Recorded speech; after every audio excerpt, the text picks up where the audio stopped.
air daun suci. Ini kita menggunakan air daun suci dan campuran santan. Saya itu dulu bingung. Saya kira tuh daun pandan itu digunakan untuk warna hijau.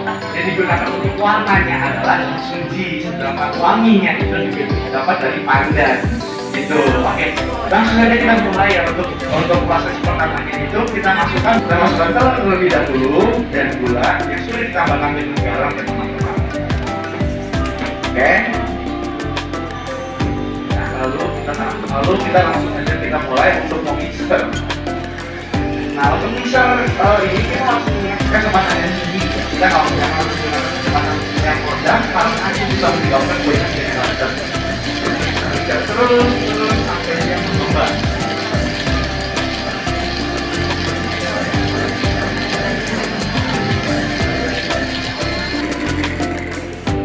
Oke, setelah sudah itu kita mau masukkan apa lagi?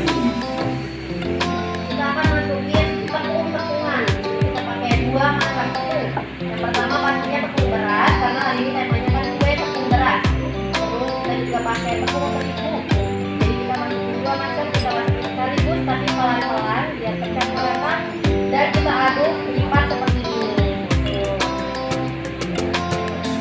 Nah, untuk metode pemadukan ini harus dilakukan dengan hati-hati ya, karena kita sudah memasukkan udara di dalam adonannya, jadi itu kan itu yang membuatkan lembab, kita membuat lembut. Nah, kalau misalnya kita aduknya dengan cepat dan asal, nanti takutnya udara yang kita sudah masukkan itu bisa keluar lagi, nanti membuat kuenya menjadi keras. Ini metode dimadannya adalah folding. Jadi folding itu kita mengangkat adonannya dan membuatnya secara pelan-pelan gitu ya. Lalu kita aduk sampai rata. Yang usahakan tidak ada semua tepung yang sudah dimasukkan itu tercampur rata dan tidak ada kelihatan bulir-bulir gitu ya. Oke, kita masukkan semua. Oke, aduk sampai rata. Nah, berikutnya kita harus siapkan cairan kita, yaitu air santan kita dengan air daun suci. Oke. Lalu boleh kita masukin secara pelan-pelan.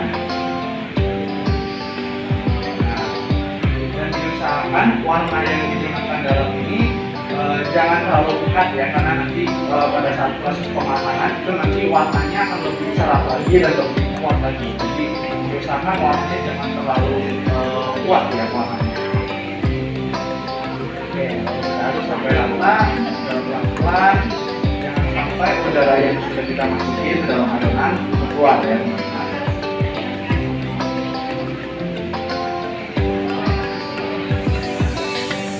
Oke, udah dicampur semua. Kalau misalnya tidak adonannya bentaranya prosesnya seperti ini loh teman-teman. Setelah itu kita sudah mempersiapkan cetakan ini. Cetakan ini berbentuk kayu sudah diberikan olasan minyak agar adonan tidak lengket dalam cetakannya, dan sudah diberikan dengan parutan kelapa parut yang sudah dikukus sampai matang dan diberi garam. Alasannya adalah kenapa kita harus mengukus kelapa. Ini digunakan agar untuk mengawetkan kelapanya, dan juga kalau bisa dimasukkan ini membuat hidangannya lebih awet, lebih tahan lama ya teman-teman. Dan dari sini pada saat proses sebelum mengawali kita harus memanaskan kukusan kita juga loh, karena kalau misalnya kita mulai dari api yang suhu ruang, takutnya kuenya akan bandel. Jadi harus ada kukusan yang sudah dipanaskan.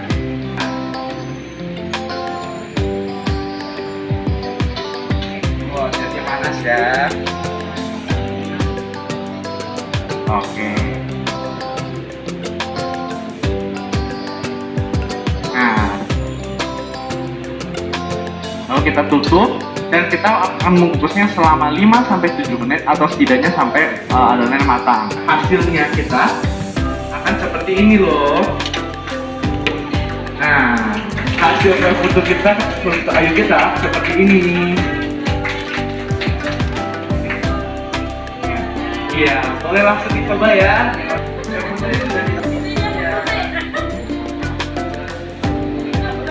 Jangan langsung coba.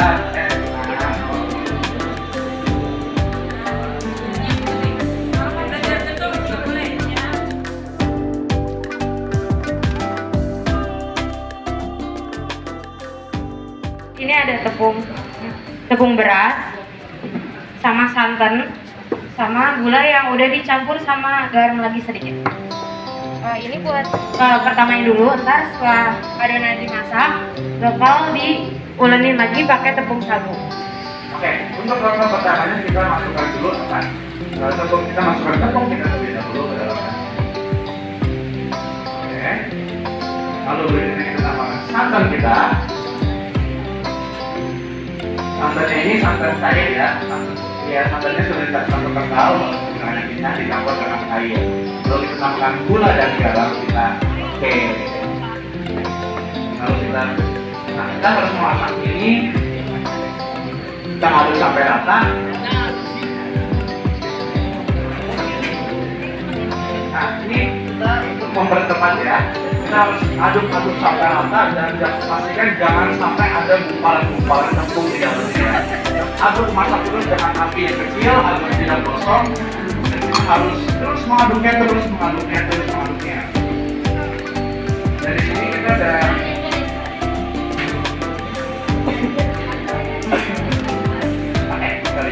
nah di sini kita harus terus mengaduk. Jangan lupa kukusannya juga harus nyalain lagi karena kita akan mengukusnya setelah sudah diulen dengan tepung sagu. Nah, kue putu mayang ini kita bisa variasiin loh. Kita nggak cuma bisa bikin dia cuma warna hijau. Banyak banget kue putu mayang memiliki warna-warna yang menarik. Bisa warna kuning, ada warna merah, dan masih banyak lagi. Oke, ini kita harus terus masak dan apinya kecil. Kita nggak mau dia gosong ya. Jadi kita api kecil sampai dia mengental dan mengeras. Nah, untuk adonannya sebenarnya udah jadi. Dan nanti pada saat lagi panas-panasnya kita harus masukkan tepung beras kita. Tepung sagu, sorry. Oke, tepung sagu kita ke dalam adonannya dan harus diaduk-aduk sampai rata. Dan emang ini harus masih panas-panas ya teman-teman. Nah, kita masukkan tepung sagu kita. Dan kita lebih baik kita harus menggunakan tangan kita karena kalau bisa menggunakan spatula takutnya kita tidak bisa mengulen atau mengaduknya dengan rata. Dan pastikan kita sudah cuci tangan terlebih dahulu ya. Dan harus berhati-hati karena ini memang agak panas. Jadi kalau disarankan bisa menggunakan sarung tangan atau bisa aja kita di sebelah tangan atau sebelah kita ada mangkok yang cukup dingin atau tempat yang cukup dingin. Jadi kalau misalnya kita setelah mengaduk kita bisa setidaknya beristirahat sebentar, taruh di tempat yang dingin itu, nggak apa-apa. Kita terus mengaduk. Nah, awalnya memang kelihatannya seperti akan agak kering. Cuman setelah kita terus mengaduk dan terus mengulen, nanti akan menjadi kok adonan yang satu dan adonan yang kalis. Nah, di sini kita ada pewarna kita yang menggunakan air suji yang sudah di blender dan diperas. Dan di sini setelah sudah halus atau sudah rata, kita boleh masukkan cairan kita secara pelan-pelan karena kita tidak tahu kita butuh cairan yang berapa ya. Jadi kita harus pelan-pelan masukin ke dalam adonannya, dikit-dikit terlebih dahulu. Oke, lalu diulen-ulen. Oke, dan ini konsepnya sama seperti kue putu ayu. Diusahakan adonannya itu nggak terlalu hijau atau hijaunya tidak terlalu pekat karena nanti pada proses pemasukan atau pengukusan lagi nanti akan lebih pekat lagi, warnanya akan lebih gelap lagi. Oke, kita aduk-aduk lagi dan nanti kita akan menggunakan suatu cetakan yang digunakan khusus emang untuk buat putu ayu mayang. Dan diusahakan biasanya adonannya itu lebih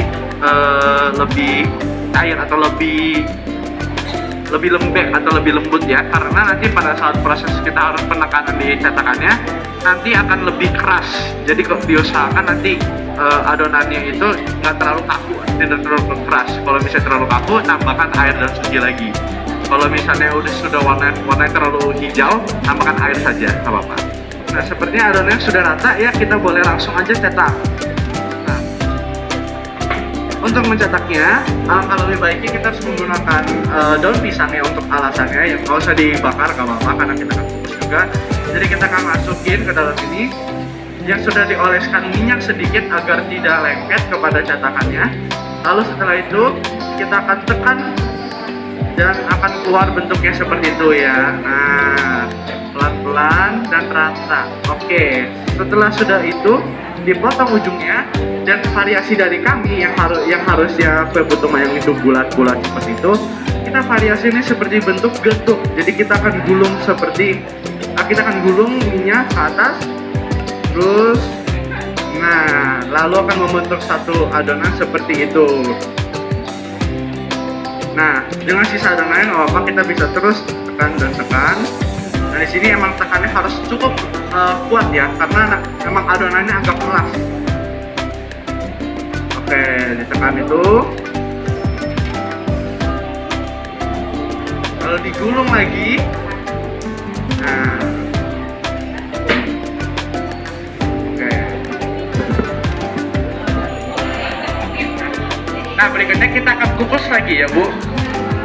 Kita akan kukus dengan api yang rendah agar ini nggak terlalu cepat matang. Kita harus proses pematangannya sedikit dengan api yang kecil. Oke. Iya. Dan biasanya ini kan dialasin dengan daun pisang ya. Nah, kita akan masukkan adonannya ke dalam daun pisangnya. Nah, alasannya kenapa kita pakai daun pisang, agar adonannya tuh nggak nempel. Karena kalau misalnya kita taruh langsung di piring gitu, alhasil pas kita kukus nanti akan nempel karena dia lengket hasilnya.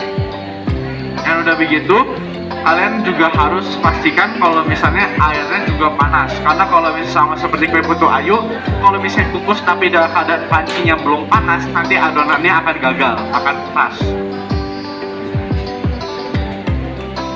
Nah, untuk hasil jadinya akan bentuknya seperti ini. Tuh, nah kue putu ayu udah jadi. Oke. Dan biasanya ini disajikan dengan saus gula brown sugar ya. Wow, namanya keren banget ya, brown sugar ya. Oke, ini disajikan dengan saus gula aren yang sudah dimasak dengan gula, dengan santan, dengan air, diberi sedikit garam. Nah, mulai silakan, ini boleh dicoba.